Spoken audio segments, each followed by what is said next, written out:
Hi, it's Katrina! From disproportionately big human skeletons to entire lost islands, here are 8 impressively large archaeological discoveries.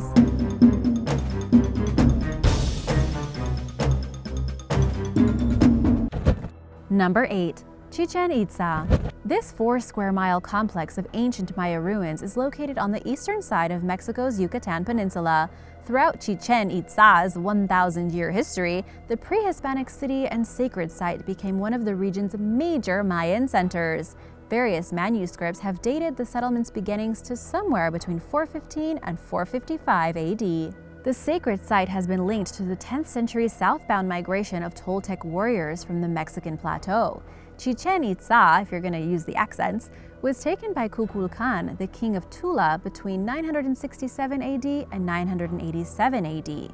In the aftermath of the conquest, Maya and Toltec customs at this city became blended, representing an early example of the phenomenon of acculturation. The invaders built several monuments within the city, including El Castillo, a 79-foot-tall pyramid. Chichen Itza also boasts a huge ball court, measuring 545 feet long and 223 feet wide. No major monuments were constructed at Chichen Itza following the 13th century, and around 1440 AD, the city fell into a rapid decline and was thereafter abandoned. The ruins gradually deteriorated until 1841, when the site was excavated. In 1988, Chichen Itza became a designated UNESCO World Heritage Site. Number 7. An ancient shopping mall. In 2013, archaeologists working in the ancient coastal Greek city of Argilos discovered a portico, or a cluster of shops resembling an ancient strip mall. Around 2,500 years ago, crowds of shoppers regularly flooded the portico, also known as a stoa, which was located near the Aegean Sea. It's one of the oldest buildings of its type that have been uncovered in northern Greece. The ruins were dated with the assistance of artifacts found at the site, including coins and vases. These items also helped researchers better understand the daily lives of citizens, who were forcibly relocated from Argilos to the nearby Athenian outpost of Amphipolis in 357 BC, under the orders of Philip II of Macedon. Unlike other Greek porticos, which were typically designed by a single state-sponsored architect, the 7 separate rooms appear to have been designed by their shopkeepers.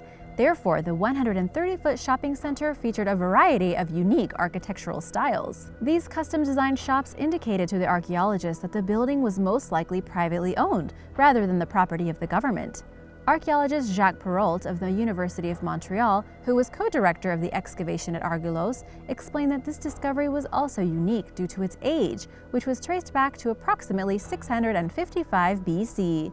While porticos were common between the 1st and 3rd century BC, it's rare to find one older than that. Number 6. The Lost Island of Kane. Ancient records frequently mention an island called Kane, or Canae, which contained a city by the same name. The historical Battle of Arginusae was fought on this island in 406 BC, resulting in an Athenian defeat over the Spartans in the Peloponnesian War. Although historians were pretty confident that Kane existed, they were unable to find it until 2015, when it was rediscovered in Turkish territory in the Aegean Sea. Kane was once part of a trio of islands known in modern times as the Garip Islands. Over the next 2 millennia, however, Kane was joined to western Turkey by an accumulation of sediment, which formed a peninsula. This partially explains why Kane was so hard to find. It was no longer an island, but that's what researchers were looking for. Local underground soil samples helped scientists identify the lost island. After drilling into the peninsula, they realized that the soil was made of loose sediment and soil, an indicator that the land was once completely surrounded by water. They also relied on artifacts such as pottery pieces, a submerged harbor, and architecture to determine that Kane had been found. A 16th century Ottoman map depicted the island as a peninsula, indicating that the transformation occurred several centuries ago. Kane was once an important part of a maritime trade route along the southern coast of Turkey and had a large harbor where ships sought refuge from inclement weather. Number 5. The Giant Skulls of Lovelock Cave. According to a legend among various Native American tribes, including the Paiute, a race of giants roamed the Nevada region thousands of years ago. The Paiute term for them is Si-Te-Ka. In the myths, the giants are described as tall, strong, and red-haired, and were known for being cruel, barbaric, and cannibalistic. They came from a distant island and crossed the ocean on rafts made of tool plants, or so the story goes. Legend holds that these vicious humanoid giants waged war against the Paiutes and other nearby tribes. The war took a substantial toll on the Native American tribes, and on the final night of the war, they banded together to take down the Siteka. They lured them into a cave. Then they started a fire at the entrance of the cave, and the giants perished in the flames. In 1912 and 1924, proper excavations of the cave were carried out by the University of California. During the 1912 excavation, archaeologists found several fascinating artifacts that indicated that the giant humanoids may have actually existed. Their first clues were several sandals that were 15 inches long and looked like they had been worn at one time. On a boulder inside the cave, there was a massive handprint. The archaeologists also reportedly found unusually large humanoid skeletons and skulls. The second excavation uncovered even more evidence of this giant race that had only existed in myths until recent years. In 1931, 2 skeletons were found near the cave. They were 8.5 and 10 feet tall and had reddish hair. These alleged artifacts have been largely hidden from the public, and the only item recovered from the cave that is available for viewing is the boulder featuring a huge handprint. Makes you kind of wonder, doesn't it? Number 4. Sai Island Tombs. During the 1970s, excavations on the northern Sudanese island of Sai led to the discovery of 24 ancient Egyptian tombs. Archaeologists predicted that they'd find more graves on Sai, since it was one of the biggest islands in the Nile Valley and once contained an Egyptian settlement and a gold mine, so they kept digging. In 2015, a team of explorers led by Egyptologist Julia Budka, professor of Egyptian archaeology and art at the Ludwig Maximilian University of Munich, found a 3,400-year-old tomb that housed the remains of up to 25 men, women, and children. The previously unknown tomb, which dates back to 1450 BC, contains multiple burial chambers and was most likely built for a master goldsmith named Knumos. It was determined that the town of Sai survived longer than experts had originally assumed. Previous research had led them to believe that Sai was abandoned following the formation of the nearby town of Amara West around 1500 BC. However, one of Egypt's highest-ranking bureaucrats during the reign of Ramses II, named Hornacht, lived on the island and was buried there, which means that Sai was inhabited until 1200 BC. Number 3. The Lost City of Giants. According to ancient Ecuadorian legend, giants once roamed the remote Amazon rainforest and built huge megalithic cities. In 2012, a group of explorers teamed up with some locals to find one of these alleged sites, known as the Lost City of Giants. The site contained various megalithic structures, including an irregularly shaped 260-foot tall by 260-foot wide pyramid. It's believed by some that the pyramid was constructed using boulders weighing no less than 2 tons. The structures at the site bore evidence of being man-made, including perfectly aligned stones with sharp edges and a flat polished stone atop the pyramid. Although the pyramid was covered in lichen, the explorers detected a thick layer of concrete-like material that had been used to hold the boulders together. They also found several tools, which would have been too large for use by human hands. Writer and team member Bruce Fenton believes that the structures and artifacts are proof that a race of giants once existed in Ecuador, and that he and his colleagues have discovered one of their ancient lost cities. However, not everyone agrees. In 2013, the Ecuadorian Ministry of Culture sent representatives to the site to investigate.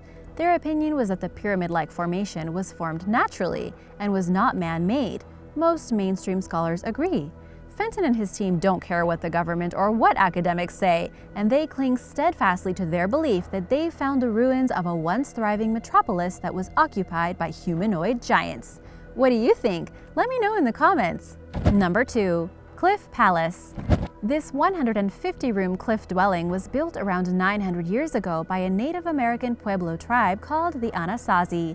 It's located within the Four Corners region of Colorado in Mesa Verde National Park.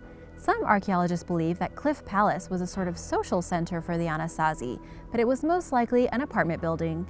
It contains 23 sunken ceremonial areas known as kivas and likely housed about 100 people. Cliff Palace is much bigger than most of the cliffside dwellings in the park, which typically contain somewhere between 1 and 5 rooms. Therefore, although the building was probably residential in nature, it also most likely held special significance as an administrative and/or ceremonial site. Many people who take ranger-guided tours of Cliff Palace notice that although it's a large structure, the doorways are low. This is because at the time, men had an average height of 5'4", while women were just about 5 feet tall. Unfortunately, Cliff Palace was heavily damaged by looters and self-proclaimed explorers during the late 1800s and early 1900s, but it is now under the protection of the federal government. Number 1. The Unfinished Obelisk.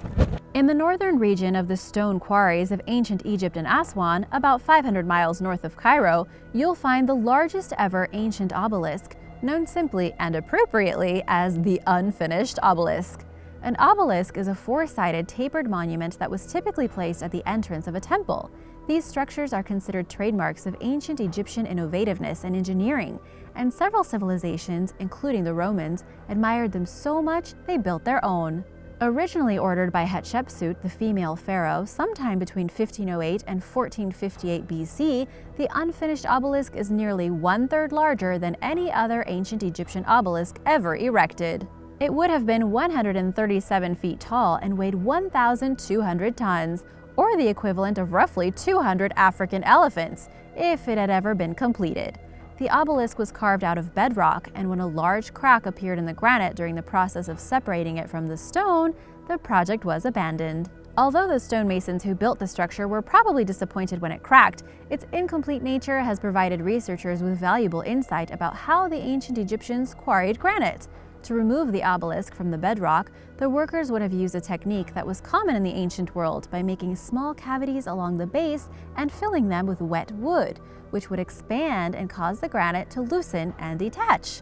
Ta-da! The monolith remains where it was left and functions as an open-air museum. Thanks for watching! Be sure to subscribe if you haven't already, and also I recently started an Instagram account, so come on over and say hi. See you next time. Bye!